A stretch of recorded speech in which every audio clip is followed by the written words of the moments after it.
Hello everyone. So gagamitin ko na tong nail cutter ng mga aso.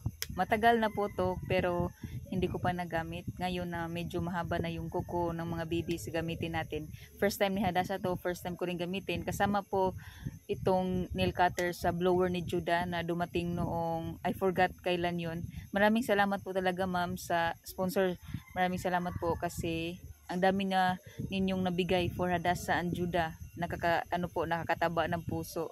Iniklian ko lang po itong pag-cut ko ng nails ni Hadasa kasi hindi pa ako sanay na gamitin to. Hindi ko pa matansya. So yan po. Hindi po, mabait po si Hadasa na kapag kinukuhaan ng kuko. I hope ganito din mga aso nyo. Sana all.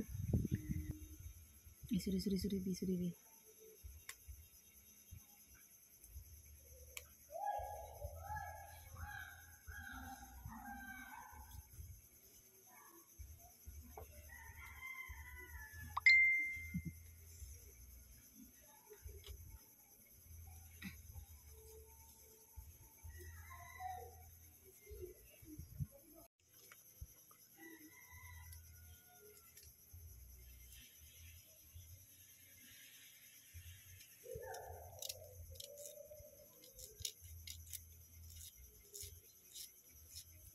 By the way, please don't forget to follow my other page. Thank you so much.